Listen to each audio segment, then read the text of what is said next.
I think it's very important that the control over the food production, that we can see that there is it's going the opposite ways. Big companies take control of the food production and also the way you produce foods. What's your opinion about that?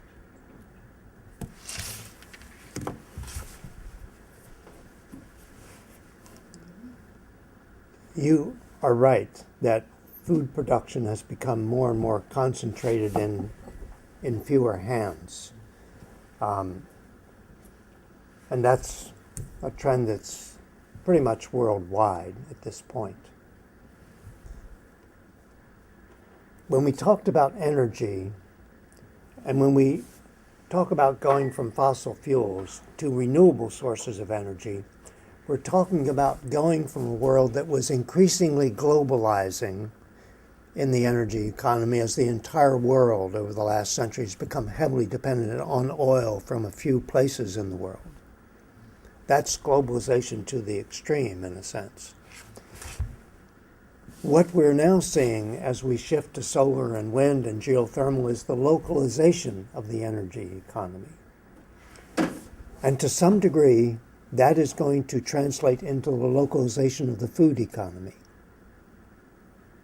because we won't be able to fly fresh fruits and vegetables from the southern hemisphere to the northern hemisphere in the wintertime, for example.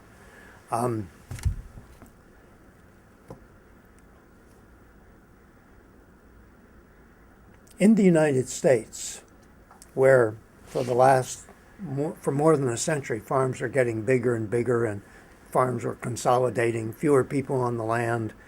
81% of us now live in cities in the United States. But between the 2002 and the 2007 agricultural census, there was an interesting new trend. The number of farms in the U.S. was no longer declining, it was increasing.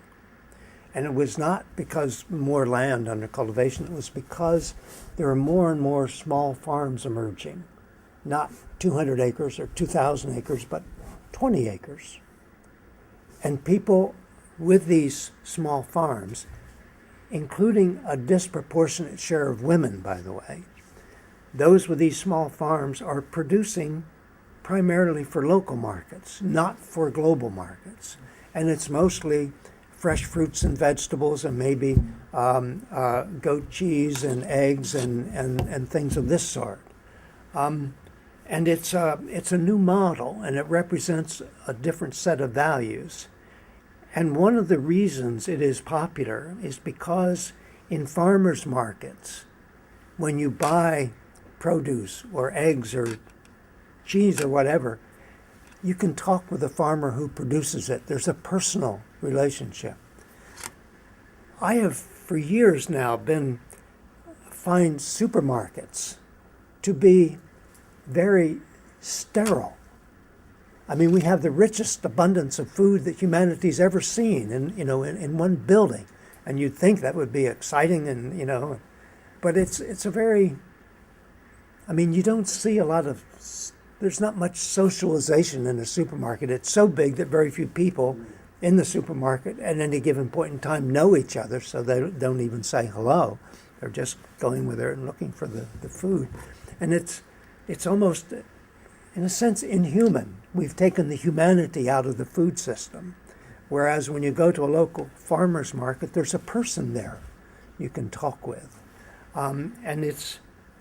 So that's on the plus side.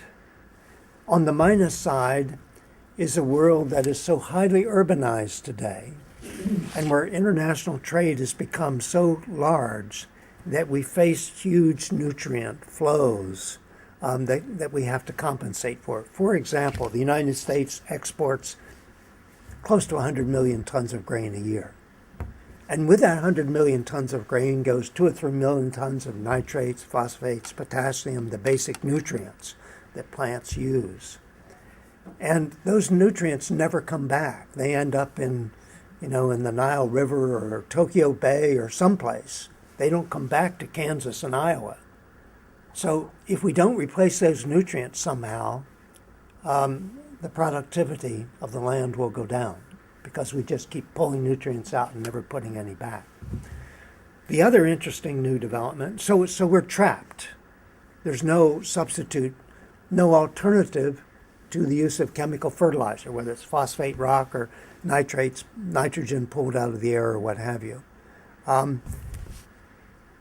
One way of getting beyond this is as we move toward more farms and smaller farms, as is happening in the United States, is these are often mixed farm operations where you have livestock or poultry and fruits and vegetables. So you can recycle many of the nutrients there in a way that you can't with these large specialized farms and with the extreme urbanization of the world's population now.